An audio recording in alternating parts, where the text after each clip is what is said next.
Hi, everybody. Welcome back to From the Suggestion Box, navigating feedback, the good, the bad, and the say what. So today I have my very, very special guest. This is Miss Dana Litwin. You guys have seen her all over. She is a mastermind. I adore her. She is CBA, of course she is. And she's a strategic advisor, public speaker, and thought leader in volunteerism and civic service. Since 2002, she has guided organizations in California's Silicon Valley and worldwide to produce breakthrough talent and community engagement programs. Dana is a popular presenter at the Points of Light National Conference on Volunteering and Service, USA, and countless regional conferences and webinars. She's the creator of the premier web series, Priceless Advice for Leaders and Volunteers, is the past president of Associations of Leaders and Volunteer Engagement, ALIVE, and a founder of the multi-sector National Alliance for Volunteer Engagement. Dana, thank you so much for being here. Thanks for having me, Nicole. Well done reading that, now that I hear it out loud. Very awkwardly worded bio. I might have to rewrite that so it rolls off the tongue a little bit better. But delighted to be here and be a part of the podcast. And I'm wearing my special last Points of Light we could do in person, which is a little bit ago, is the power of people. I love it. Yay. I love it. It's about to pop in here. Love it, love it, love it, love it. So I am excited. That's one of my goals for next year, or eventually, is to become a presenter for Points of Light. So that just gave me a little bit of inspiration and confirmation right there. So I'm excited about that. But enough about me, because we're not here to talk about me. We're here to talk about you. Let's talk. Woo. Feedback. The good, the bad, the ugly. Can you tell us about feedback that you have received that has helped you to grow, maybe something that you were told that kind of hurt a little bit, it was like, oh, but you needed to hear it, or maybe even the worst mistake you ever did in giving feedback that you learned from that you can pass along? We are all ears. Thank you. I have so many examples of each and every one of those things. So I have, if people dig deeper into stalking me on social media, or they know me in real life, or they've seen some of my presentations at Points of Light, I also have a lifelong background as a theater performer and musician, acting, hosting, musician, and I'm perfectly comfortable doing stage things when we could have live theater, which is not right now. I would, volunteer with local theaters and help produce and direct and be in things. And I think one of the best ways to give and take feedback for any profession is something that you learn in acting, and that you particularly learn in improv theater, which is what I've done a lot of. And that is, quite frankly, to take the note. Say thank you and take the note as far as receiving feedback. Even if it's unsolicited, even if it's not what you want to hear, it's just not, the juice is not worth the squeeze of, you like that? I like that. You can have, that's a freebie. You can have that one. I like that. The juice is not worth the squeeze to confront, talk back, fight back, cause a thing, particularly, and it's not that you don't maybe discuss, like, I don't know that you're the person that should be giving me feedback because you're not my director or you're not my producer. That's a different conversation, but it's really about handling something in the moment, and not to, and also to be mindful that we're not saying, we're not tone policing. We're not saying, oh, hush, and just, take whatever's being said at you. Again, that's a different category, which you got a whole other topic on that. But really just, if you're in a setting where it is appropriate to get feedback, just take the note. Say, thank you. That's a good note. Whether you're going to do it or not, time will tell. But thank you, take the note. Yeah. And that's a genuinely difficult thing to do because even for a non-performer, the ego wants to get into it. The ego is like, oh, how dare, and it's really just like scrunch your. This is my favorite grounding technique that I talk about in my videos too. Like scrunch your toes in your shoes, take a deep breath into your belly through your nose, instantly calms you down, um, kind of unlocks, any adrenaline, releases any adrenaline, calms down your autonomic nervous system response. Just doing those things, and just like, okay, thank you. And for giving feedback, my main rule is to ask myself a few questions before I offer the feedback. Uh, Okay. is have I been asked? Mm. Super, do not pass go. If someone has not asked for your feedback or they have not said, like to a whole class or to a whole room of people, please send me your feedback about, because I present a lot this session. I genuinely do want people's honest, good, bad, ugly, honest feedback because I know how to take it and I get better at stuff. But ask yourself a few questions if you have an urge, because again, that urge is probably coming from a need, your ego, a need to be right, a need to be an expert. It may not be coming from a pure altruistic place. Recognize that. So, have I been asked? Two, is it my job? Is it my role to be the person who gives the feedback? Am I a peer or above? Mm. Am I a peer or above? And if you're a peer or above, even if the person haven't hasn't asked for feedback, it might be your place to say something if it's a pretty serious issue, if it's about to lead to worse issues, verbally, physically, safely, socially, whatever. So there's that aspect. And really, the third thing is, um, can I be emotionally neutral? Mm. So it's not asking anything of the other person. So you have to check a lot of boxes in yourself before you say anything to anybody in that I situation. love that. And I'll let you guess the percentage of people who follow those three rules or even think to know about them who do that. Let's say 10% maybe, and that On a depends good on day? that Yeah. depends on how emotional you are when it happens. Yeah. So if I can give, factual, emotionally neutral feedback to somebody and they've asked for it and or it's my role or job to be the person that gives feedback, great, here comes the feedback.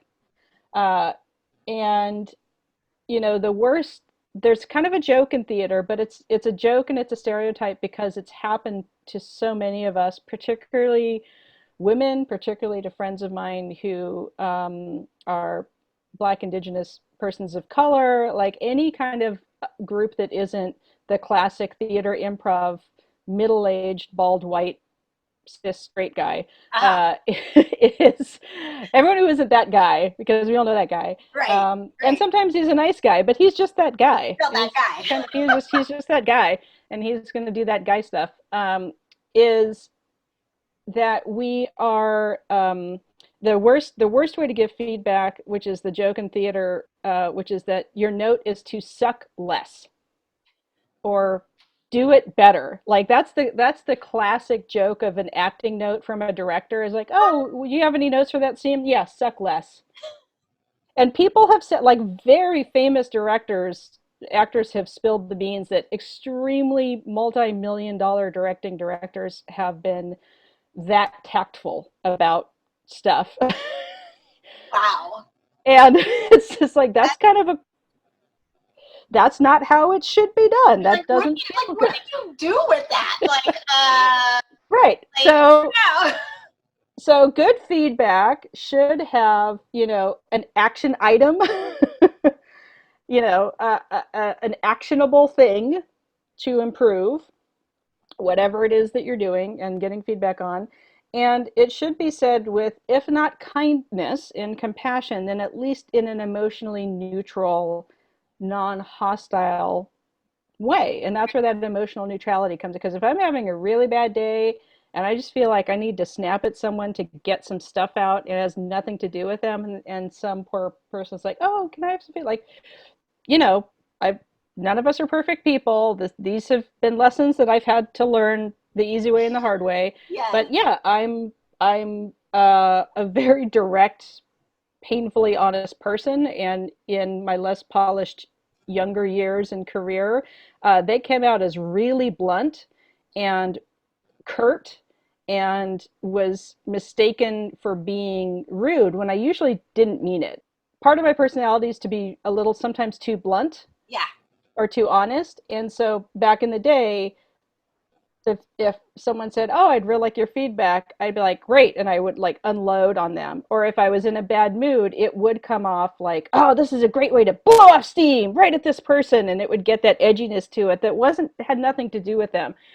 And so in the decades of adulthood, I've learned had to unlearn doing that, not just for my own career and personal survival in all kinds of different relationships, but just that, like, no, I mean, deep down, I am a kind person, I'm a warm person. And so anytime there's an accidental show through of a bad old coping mechanism or weird button pushed reaction, like I just try to be mindful of that to make sure it doesn't happen.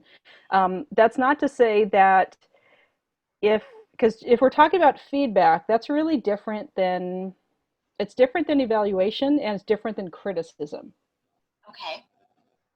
So if I see evaluation, I'm going to define it as something that's a part of a formal work or art process, Okay. like HR. To me, HR and evaluation or volunteer management and evaluation go together. Like there have been handbooks and training and expectations set and information given that XYZ should occur. And only X and Y has occurred and Z has not occurred. And the evaluation is due more Z. Okay. Right. So Okay. I see evaluation as a more formal process that is supposed to be neutral and can be replicated from person to person and situation to situation within that organization. Okay. Um, Criticism is mean. Criticism comes from that not emotionally neutral, ego, wounded inner child, whatever you want to call it. It comes from that place. And criticism is usually, in my experience, I don't speak universally, but criticism is something that I grew up with a lot, that I had to get a lot of therapy to undo the way overly harsh and unrealistic criticisms that were heaped upon me from a young age. Yeah. And and a lot of other people have been in that similar situation where they've come from, strict, highly critical, highly controlling, sometimes, downright abusive, where once it has that emotional edge to it, that can really like get people to tense up or close down or again push a button that you're hopefully not intending to push. So I think criticism is like, even when people say constructive criticism, like, You were reading my mind. I couldn't yeah, wait to ask. I just feel like call it, ask for feedback, call it feedback, and feedback should be more gentle and more informal and more neutral. Um, and evaluation should be neutral, but maybe not as pleasant, but because it's part of a process, Right. a formal process. But yeah, I don't see any room for criticism. I just don't. I think we're in a world where there's enough going on where you don't need Yeah. that kind of stuff from Yeah. people you admire or that are in charge of you in some weird way or have some control over your art, your life, your job. And it's I don't want to call you, well, it's constructive, like, right. is it though? Well, and it's Is funny it? because often I will tell people, please give me your constructive criticism. And all they hear is, please give me your criticism. Yeah. That constructive falls out anyway. So I like that. Plus, the criticism has such a negative connotation. I like that. I'm going to even start asking for it differently. Thank you. Nugget. Yeah, Yeah, and I think again, because the word criticism is in English it has an inherently negative meaning, Hmm. and it means even if you say constructive, you have to go so many extra logic steps in the language of hearing the word criticism in any sentence to get any kindness or neutrality in there. Like Hmm. it starts you off out of balance. I feel like it starts off a power imbalance in the Mm, conversation. true. So saying, oh, I would really like some feedback. The other thing that happens in theater, which should be adopted in every uh, sector, industry, profession, is there are house rules for communicating, and not just like Robert's Rules of Orders for calling a meeting to order or whatever, Hmm. but that there are rules around when feedback is given, and not an evaluation, but even just sitting around in a class and Okay. say, you know, we agree to uh, not say harsh things to each other. We agree to speak to each other with compassion, and we all agree to call a timeout when something isn't that has been said that is not okay. So I think there are some tools that come from woo-woo actors and arts people, because woo-woo actors and arts people, and you I are am one too. completely in it.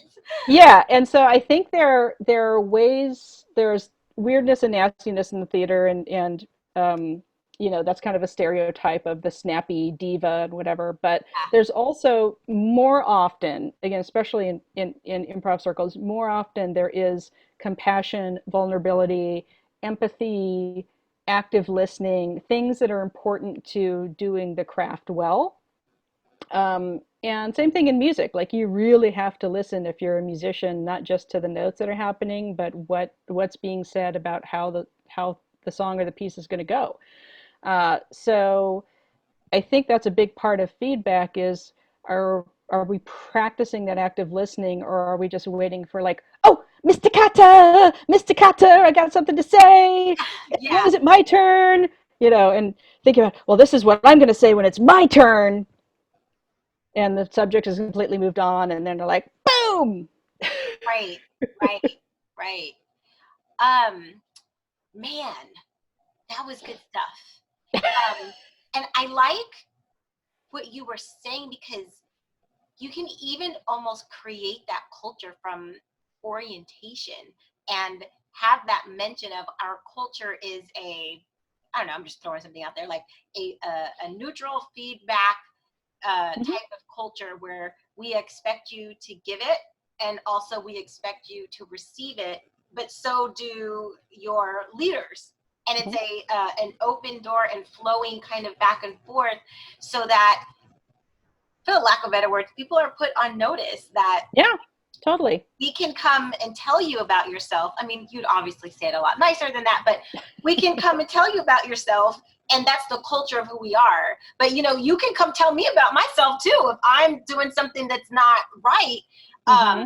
But that we know that, but almost laying the the ground or laying the field, laying down the, I don't even know what I'm trying to say, but Yeah, well, yeah, setting expectations. You're setting expectations, and then everybody knows, everyone's got the same information, yes, everyone's on the same page, playing field, whatever other metaphor, and then it's just whether or not you are helping, you are contributing to them meeting their expectations yeah, or not, and are they contributing to meeting expectations or not. And I bake that into, because some of a good portion of my consulting are clients where I'm helping write a volunteer program manual, or I'm designing all of their volunteer engagement strategies and programs and activities from the ground up. I'm doing that with wow, a client in New York right now.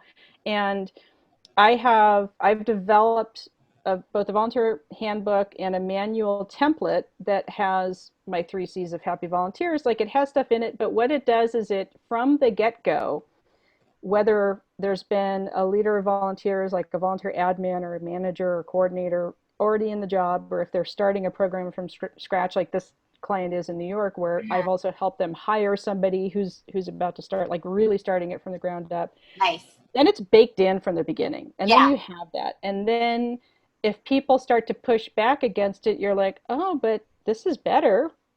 this is nicer, creates a better culture. And Right.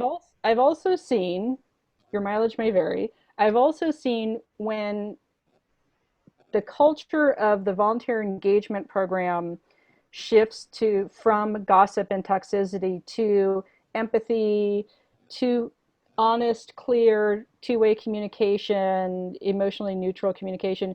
When that culture shifts, because that tends to be the most headcount in an agency, that tends to be the biggest population. When that majority population changes culture for the better, it almost always automatically shifts to the rest of the agency. And I've watched that happen when I've joined agencies working full time, not as a consultant, Hmm. um, like three places in a row. I tried to do that, and two of them it worked. So 2 out of 3 is pretty good. Not too bad, not too shabby. Not too shabby. Over the course of 15 years, as I'm restarting or reinventing or starting from the ground up a program, getting that baked in. One time, I I probably baked it as well as I could at the time, but the rest of the organization's culture was like so overwhelmingly weird and toxic that like Oh, it was like a mosquito getting getting oh, squashed. jeez. uh, Jeez. and but the other two, it's like I can look back and say, without ego in it, that the way I designed their volunteer programs, even though completely different people are running their programs now for these last years in those agencies since I've been gone, um, that had a positive, lasting impression on not just how a great foundation of how volunteer engagement is a strategy and a foundation of how they do their work, Right. and it positively expanded out to the culture of every other department, even if they were physically in different offices, because sometimes Hmm. that's been the case. Sometimes it's all in one building, and a lot of times it's like, nope, they're across town, and Right. that's where client Right. services Right. Right. Right. so you've really got nothing to lose Yeah. by setting it up that way. It's only probably going to be a win-win or like a win draw, like with that one place where I was like, well, I guess I'm not a superhero, and some things people just don't want to change it. Not enough people want it. Not too many people are enjoying the weirdness because they Oh, do. yeah. On some level, people love the drama. On some level, they Yeah. feed on it. It's like, So true. But you are a superhero. Even Superman had to be Clark Kent every once in a while. So there, exactly. yes, yes, yes, yes. So I'm gonna tell put me, my glasses. If we're gonna do that, I'm gonna do get your this. I'm gonna glasses put the on. like Supergirl, Superman, Diana Prince. Like this is. Oh, suddenly I'm unrecognizable as a person. Who's this new person on my Zoom screen who has glass? Oh, Oh Dana's back. my God, Okay. my cheeks hurt. My cheeks hurt. Okay. Um, so tell me this. And I have two questions. Sure. One, the first one is, um, how do you handle, or have you ever had to be in this situation, especially if you've done like volunteer survey time and the surveys come out, and especially because people get extremely expressive when it's anonymous. Um, and like, how did you get any type of anything that just made you go, what? Or it like just like went to the heart, like dagger to the heart. And how did you recover from that? So that's part one. Mm-hmm. And then part two, which I also feel a lot of people have a lot of challenge with, is if somebody comes back and gives you really great feedback, like you're doing a great job and this and Mm-hmm. that. Because what I've noticed is the first thing somebody does is like, no. And it's like, no. How do you help people learn how to take good feedback? Take the note. Yeah, it's so part one. Question part one. Answer part one. Yes, a lot. So, uh, with anonymous volunteer surveys, which is like a backbone of how we do things in our profession, the most amusing part to me has always been that you get pieces of feedback in a survey, whether it's anonymous or not, that are exactly opposite Oh yeah. all the time. And so that tells you that if there it's great if people are expressing feelings, and in a lot of surveys that I've done or designed, for my volunteer talent pools in different agencies or helped with clients over the years, it's you want people to give factual, actionable, action item things, and also just take their emotional temperature. Like Yeah. it's okay to just have feelings about stuff. That's almost more important than the actual factual. How does it work for you to do an online form versus checking in with a clipboard and Yeah. whatever? And it's been I mean, I think we have yet to meet and hug in person because the world does not allow that. But I Yeah. think you've gotten to know me well enough as one can that, I'm a pretty warm, friendly person. Uh, it And it's some merciful. Very merciful too. and very and very and not always patient, but I try. I don't suffer fools or BS a lot, but I really do my best to not be awful to people. Everyone has a bad day. Yeah. So it's rare that I've gotten personal weird feedback. Okay. It's occurred, and I take it with a grain of salt because I figure like maybe I had a bad day that day, or I know even if it's anonymous, I can often peg like it's one of these kind of I call them in my workshops that I teach grumposaurus. Like I think that's a grumposaurus who's really an Oscar the Grouch, and they have value, and it's good that they're on the team and they're great at such and such stuff, but they're kind of that's how they see the world. Yeah. the the worst piece of feedback that I got that hurt me personally was a baby volunteer coordinator, um, was that I was too friendly and informal. That someone was offended that they felt I was being too informal with them. So I don't know if that was an age thing or a different cultural thing, but they were bothered, not to the point of like complain, but just for the Right. survey, they're like, well, I would prefer a more professional, formal volunteer experience, and I find, and it's not like I make like dirty jokes. Like I have a sense of humor, but like it's all very Disney. It's all Right. very, Right. Right. very Disney Pixar safe. Like this is not I know how to not play blue. Like I know how to do comedy and I know how to I can keep it family friendly. Yeah. But the times it hurt me because it's such a core part of my personality was when people didn't like that I was kind of having a sense of humor and a pretty good attitude about stuff. And I'm like, well, if that's your biggest criticism about me personally, like, yeah, I'm not going to take that note. Like, thank you, but that note's going over in that pile over there. Oh man. So you got to kind of like, and you have to be confident enough in yourself or know yourself enough to know like they didn't really see the real me that day. Right. Right. And sometimes so to part two, that was a long answer to part one. So to part two is related to topics you and I have talked about before, not just in your Priceless Advice interview and Tuesday tips, but is a core topic for leaders of volunteers, which is a martyr syndrome Oh, or a low self-esteem or a not understanding our value as people, as workers, as professionals. And the core of that is what you talked about setting up the second part of this question and Q&A, which is that you were great, and people going, no, because probably the rest of the time in the agency, they're ignored, they're not respected, they're not valued, uh, to make a crass generalization, but that's how a lot of us feel, yeah. especially if we're earlier or mid-career. If it's the first couple of years into this career and it's more entry level and not as advanced in the career, not as confident, it's sometimes hard to take that. But the advice comes back to take the note, take a good note, take a neutral note, take a bad note, say thank you, take the note.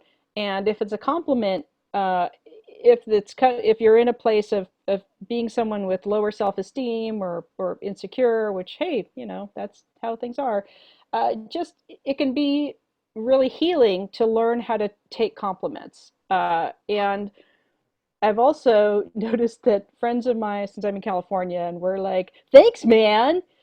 No, yeah, no. Like I think we're pretty good at taking compliments, but regionally in North America, the Midwest states, not so much. Yeah. Yeah. In Midwest, it can be a lot of, oh, sorry, oh, no, And I say that with love with my friends from Michigan and Minnesota and Wisconsin that I try to compliment. And they're like, oh, sorry, no.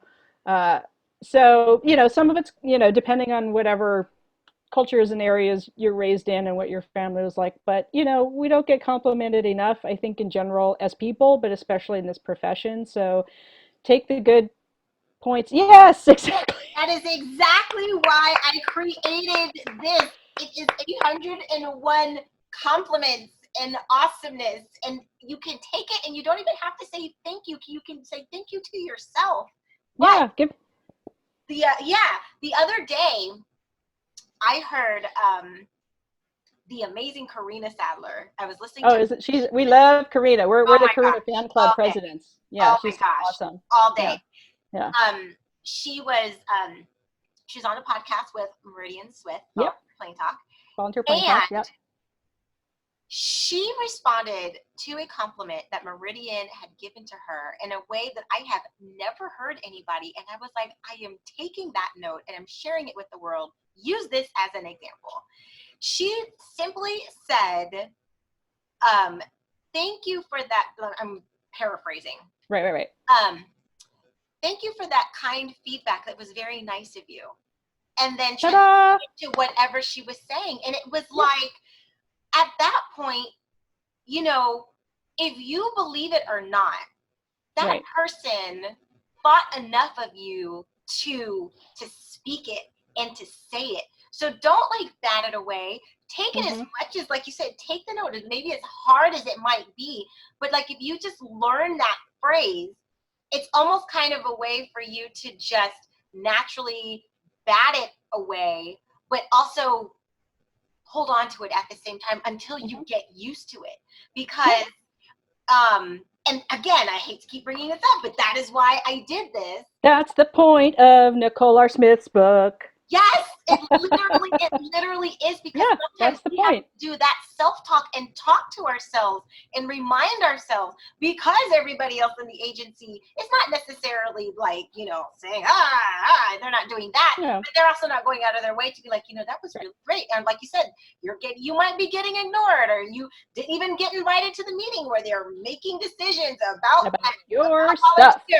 And they didn't speak to you, and it's just like a reminder, yes, you are seen, you are heard, your viewpoint matters. And the more you tell yourself that, it's just going to build up your confidence. And, so even if somebody comes to you and says something, even if at that moment, if you don't believe it, still take it and say thank you anyway. Yes. Take the note, say thank you. And when it's a very kind note like that, because those are, in life in general, so few and far between, like you just made great points about. But it's also, I think it builds up the other person's confidence to give compliments. So it's still part of that. It's always a two-way relationship. Every moment is a little micro or macro relationship. And with my catchphrase of volunteers is every interaction is an invitation to stay and an invitation to go. But that's true of people. And when kindness is met with kindness instead of dismissiveness, it only builds up more kindness, and it only builds up more empathy and compassion and understanding. And there's also plenty of parts in our Western North American culture that have false politeness. And that's no good, because you can sure feel the difference. Yes. And man, I love that you said that, because I had never thought of that before. Because sometimes it's kind of like that whole catch-22, right? So we might complain about nobody ever says anything good to us or this and that, but could it also be we are perpetuating it because the one or two times that somebody did say, we were like, oh no, and they were like, well then why bother? Why bother, right? Because maybe is this person seeking or needing this affirmation, and they're going to keep saying no, just what do they call it, like you're fishing. And I'm like, I'm not going to sit here and give you compliments if you're fishing for it, and you're just going to keep saying no, and then I have to keep compliments. Forget that. I'm just trying to tell you did a good job. If you don't want to hear it, then I'm not going to tell you anymore. Revelation. I know. Yes, that's so true. Wow. And and again, it's like you start to think of things as like there's no downside to that. There's no downside to being gracious with a compliment. And that took me, not gonna lie, Mm. decades of my life. Decades of my life because, one of my jokes from stand-up days, or it's just, a good family-friendly joke to share is I was raised in a third generation show business family and I have the therapy bills to prove it. So it's That is hilarious. and that is a lifestyle and professions that are all about how you look, how you act, how you're shaped, what's going on the surface. Yeah. What is the surface impression that you're giving to the world, and not as important what's really going on underneath. If any, and sometimes the surface impression mostly deliberately very different from what's going on. So there's not a lot of authenticity in that Yeah, world. well, and it's funny because people will say things like even to me, they're like because I'll be like, oh, I'm extremely introverted and like being around a lot of people like stresses me out and causes me Mhm. anxiety and they're like, oh, but I've seen you on stage, and I was like, yes, because that is my stage personality. When I get Mhm. on there, it is a whole different. I am on, you know. Yeah. And when I'm dancing on the field, I am on. But as soon as Yeah. I come off, I want to shrink into my protective little, and it's a whole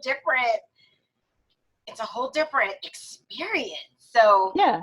And it can be helpful and good and protective. And there's definitely, I think there's two kinds of core personalities to very successful actors. And most people think that, like, oh, you have to be an extrovert to be an actor. And it's like some of the most successful actors I know are the shyest, yes, quietest. That is just who they are. And it's their escape or their self-therapy or their art is the transformation into someone completely different and opposite from how they are. And they're often not at all confident or very socially anxious in their real life. And you're like, oh, they've won Golden Globes or they've won Oscars or they're an EGOT and they've won Tonys and they can sing. And it's like, yeah, but that triple threat Broadway singer might be the kid that learned to sing to get over their stutter, who right, was teased mercilessly and right, bullied, you know. yeah, And it's so there's some protection to that. The other personality type, which was more prevalent where I was, um, is narcissist. yeah. Oh, Is toxic narcissist, and sometimes people are. I love it that the show business people that I'm still in touch with and that I still know. Are only the really nice people, whether they're introverts or extroverts, but they're still pretty down to earth about it, about the whole thing. Whatever level of fame they do or do not have, whatever level of financial success yeah, they do or do not have, they're still cool people. And that's my favorite kind of person to see succeed yeah, in anything, but particularly show business, because they're like 2%. yeah, yeah, And from sports and performing cheerleading that, sadly, um, and this does come back to our feedback conversation when I'm not completely on a tangent. Um, sadly, people who can, as narcissists, pretend to be nice and have a mask up uh, of that false politeness or false or left-handed, not nothing against left-handed people, but it's traditionally called left-handed compliment or undermining compliment, yeah, the undermining sandwich, where it's like, you know, compliment, weird passive aggressive criticism, compliment, and everyone around you is like, oh, they complimented you, and like there was a part in the middle. yeah. You're There like, was a middle. There was like not that was pure baloney in the middle of yeah, that sandwich. I don't buy that. Uh, but that kind of person can often rise to positions of power in show business, in companies, profit, nonprofit, government, faith, politics, mm, for all the other reasons that so many other podcasts go into, ours is a society where the narcissist can get ahead. And so I think that is getting so deep and profound. I think that's a deeper reason to, if we have a chance to have genuinely good feedback and say something genuinely kind to someone, just shower them. Yeah. And then if you have a chance to receive that great feedback and receive that compliment and that good energy and good wishes and good emotion, take it. Put it in a battery. Put it in your little heart battery. Yes. Um, because so much is fake and so much is not is criticism, and is not constructive Yeah. of what we all go through. I love it. Take it graciously. Practice Mm-hmm. it in the mirror. Just thank you. Thank you so much for that feedback. That was very kind of you. And keep it moving. Yeah. Because they know, well, it's not just me, it's the whole team. They know that. But if you're the leader of the team, then just take it. Take it. It's okay. Yeah. It's we give you permission to just take it. You have our permission to take the Yes, compliment as they permission given are here. given to you. Okay. 2 more questions. Yay! Number 1, what is something that was either the most challenging or just an accomplishment that you are the most proud of thus far in your life? Oh, in my life or my work life? Whichever. Anything? Anything. Um, my my most challenging work thing was definitely putting, and I actually, back in the day when the CV included writing a portfolio of essays. This Oh, Yeah, I know. No, you're coming in on the good. You're coming in on the good yeah. side of Oh like my gosh. what you like. The test was shorter, but you had to turn in 3 different papers, 3 different essays. Oh. Yeah, I know. And I like to write, and I still was like, Oh, sorry. I had a moment right there. yeah. I was like, oh, I'm back. I'm in with that. But I wrote about, I was given, I mean, we're given a lot of impossible situations as leaders of volunteers all the time, but Yeah. this one was particularly impossible because it was the first time that our agency, government agency, was doing a giant outdoor public event with food and music and educational booths and partner agencies and docent-led hikes and safety guidelines, and that all sounds great and amazing. And I'm a good event producer too, so that wasn't the trick. Um, the trick was that this was on a piece of land that was disputed by a local Ohlone tribe. Oh. So there was a layer of really delicate politics going into producing this event, and Oh, man. it wasn't even that it was a conflict with, you are the colonizers and we still resent you. That wasn't the thing. It was 2 different bands within the overall tribe thought it was theirs, and it had been that way for hundreds of years. So we just happened to be on this like political powder keg trying to throw a party. Uh, and and what happened was, and I laughed about it when this came on TV because this was before this episode Oh, aired. gosh. But if you've ever watched the show Parks and Rec, Yeah. so the Harvest Festival episodes, Was that's that y'all? basically what I went through. And so when those came on TV after this had occurred, I was like, I lived that. I was Leslie Knope in that situation. I was in this. We had a tiny horse that it didn't die, but we had basically a version of Lil Sebastian at the event. Oh, my gosh. We had to very carefully, and we did pull it off successfully, very carefully navigate, local politicians, tribal politics, all kinds of stuff was going on, and it was a success. But that was like an extremely stressful. The fact that we got something with like 3,000 attendees up and off the ground for the first time that agency had done anything remotely like that was horrendously challenging. Added a ton of gray hair to my head, which I had to dye over, and but was a huge success and set the standard for success that we kept doing that event Wow. for years after, and each year it became easier because we learned something. We learned to tweak it each year. Right. Um, And so that was one that was professional. Personally, I mean, there's been a lot personally, not to like overshare, but I had an injury um, in 1992. I thought I was going to be a park ranger and do stuff like that, but I had a really bad back injury on the job, Okay. and uh, I was not supposed to. I was supposed to be paralyzed. I was supposed to not walk Wow. anymore for how badly I hurt my back. And there was the possibility of surgery, and I actually didn't want surgery. I wanted to get through it in a more holistic way, and I Okay. did. Um, and there was never a point where I was paralyzed, but when I got to the hospital, the doc and they looked at that because they were like, we don't understand how you can feel and move your legs right now, but we're just going to take that gift and we're going to heal the rest of this, but we really don't understand how your back isn't technically broken and how you can still move things around. And I'm like, okay, well, I'll take it. I'll take the win. Again, I'll take the note. Thank Yeah. you. I'll Yeah. take the note. I'll take the compliment.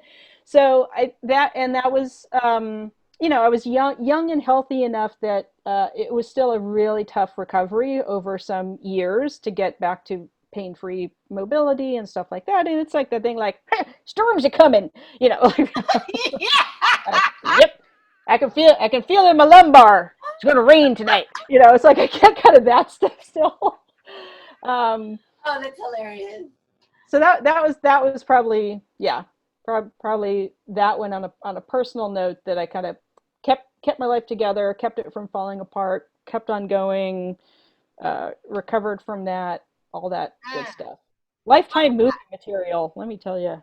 Oh man, that is so good. Talk about like a story of resilience and just perseverance, and I mean everything that you learned to become a manager of volunteers right there. And that was before I was doing any of that. That was and that was the injury that was like, well, can't be a park ranger anymore. Wow. Can't do that kind of stuff. And I worked still with as many conservation agencies as that I could just is like, how can I shift gears and still help people and do the stuff I want to do, but is in a less constantly physical. Yeah. And then again, other opportunity, we never sit around like, I want to manage volunteers someday as like a kid Right. or a teenager. Like it's not in career counseling in high Right. school or whatever, or middle school. It's not, there isn't a booth for that. There should Right. be. Right. And although sometimes I've been the booth for that, I've purposely gone to career things at high school. Like this is the booth for that. Yeah. Uh, and but the gift of even something as difficult as that was that opened up other opportunities. And the cliche, God made me the person I am today, but it made me reevaluate priorities. Mm. Stuff like that happens, like what's really important in life, Yeah. which friends and family people are really there for me when the chips are down. Yeah. And eventually did, within some years after that, led to getting, being a volunteer coordinator, and my entry level into this profession, almost 20-ish years ago now. And if people do the math, they can probably start to figure out my age, but whatever. I'm not. You and I each look a lot younger than we really are, so we're Yes. just going to keep So those we're gonna secrets go with between that. us. We're gonna go right with that. Yes. We're just going to Yes. be like, whatever you think this is, you're right. You're right. Thank you. Exactly. Thank you for the note. Exactly. And that's how we'll end up. Thank you. Yeah, I know. Thank Love it. you. Okay. So this has become my new favorite part of the whole recording. So I have this book right here, and it's called 3,000 Questions About Me. My And goodness. so what I do is I ask the guest, you can choose a number between 1 and 3,000, and then I read the question, and then you answer it, and then I'll answer it. And if we don't like the question, we can change it. Hmm. But ask, if you do pick a duplicate number, I'll just say try it again. But there's 3,000 questions. We should What be if, okay. if I pick a duplicate number of a question that's been asked already on this podcast, and I'm gonna like put a mask on and run out and buy a Go lottery buy the ticket lottery ticket. Yeah. because I'm magic with numbers. Okay, I'm going to pick the number 1267. 1267. All right. Let's see. Do, do, do, do, do, Okay. do, do. Oh, this ought to be fun. Oh, okay. 1267. Okay. Have you ever had a run-in with the law? And if so, what for? Yes. Because I've been on both sides of the badge. So I've worked as a park Oh, ranger okay. and I've been pulled over for expired car tags or slightly speeding or, never anything super reckless, but I've been pulled over in my car in my ranger uniform by a sheriff who got the exact same color uniform from the exact same Cabela's store in Santa Rosa and would be like, "Oh." And I'd be like, "Yeah, I know, it's probably the tags. I don't have enough money this month. I'll get it. Like, I know, I know." And they'd be like, "Okay." So, one occasional, not as bad as the level of police problems we're dealing with today. Yeah. Not nearly as bad, thank goodness. Not entirely ethical, but, green and tan, Yeah. victimless crime. you Yeah. know, the DMV There's was some going to get love there. interest on my late payment the next month when my next, measly $9 an hour, $9.50 an hour paycheck came in or whatever it was back in the day. I think maybe then I was up to $12 an hour, but that was when I was like still seasonal and not fully badged yet, but the uniform was the same. So great. So that happened like, three times with the same expired tags in like 1 month, Wait, just wait, the driving different officers though, right? different officers Oh, each thank God. Can No, you no. imagine?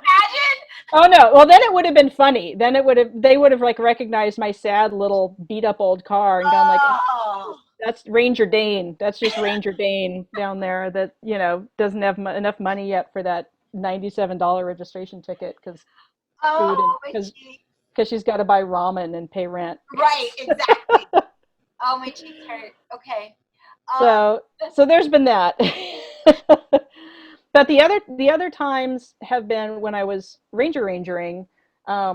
We did missing person searches and coordinations with other agencies, or not to like bring us down at the end of the podcast. Finding a body in a park or a lake or things that that kind of stuff would happen. So there's I've been on a lot of sides of working with peace officers, yeah. um, and also completely agree with the problems of culture and toxicity that are occurring that Mm-hmm. that can be systemic.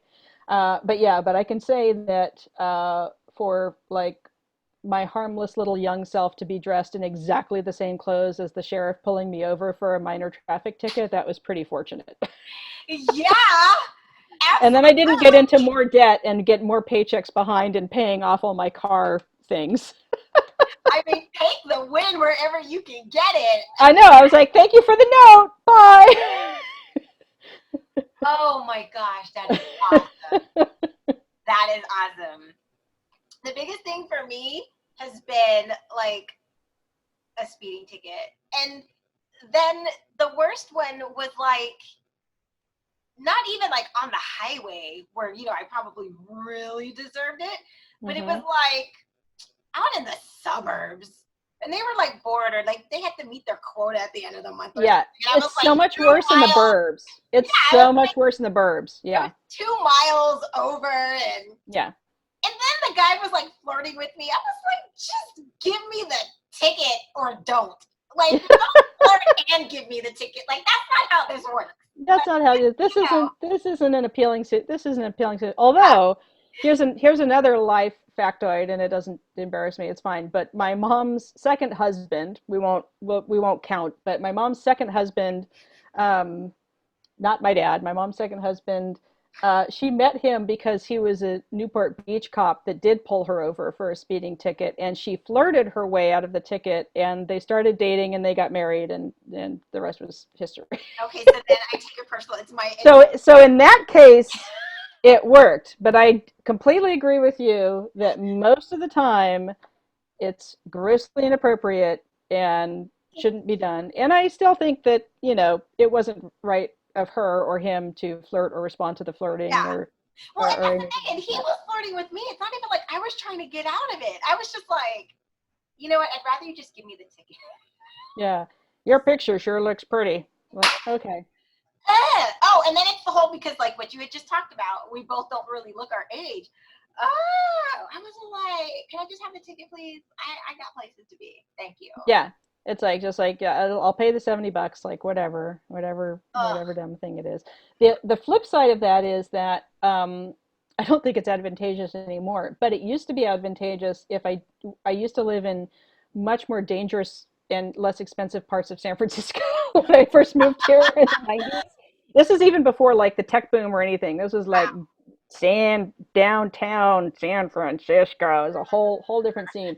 But it was a rent controlled apartment and it was cheap and I could afford it. And but I still had, partly because I was still recovering from a back injury, but I've always had like the police officer walk. Like I have that demeanor to myself. So if I had to be like, I've been out with friends and we were just at a Denny's till 2 or 3 in the morning, and I'm walking like 7 blocks back through like a weird part of the Mission District, like the few times that someone, usually I do, would try to like say something to me or do something, I could turn on enough of that persona, Yeah. that Ranger Dane peace officer persona, that they immediately would be like, nope, and walk away.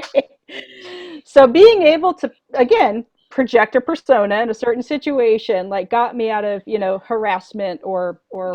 worse situations on a few occasions. So for that, I was grateful for that part of my professional background that I could And just there you have it, everybody. Ranger Dane. Ranger Ranger Dane, Dane. how to give and take feedback with Ranger Dane, how to protect yourself, So walk a certain way. after you hear this podcast, find her on LinkedIn. Ranger Dane. Ranger Dane. That's my nickname. Ranger Oh, I Dane. It love just it. sounds better. Love it. Oh my gosh. So Dana, tell people how can they find you with the services that you offer, and just because you're amazing, like how can people find you? How can they reach out to you?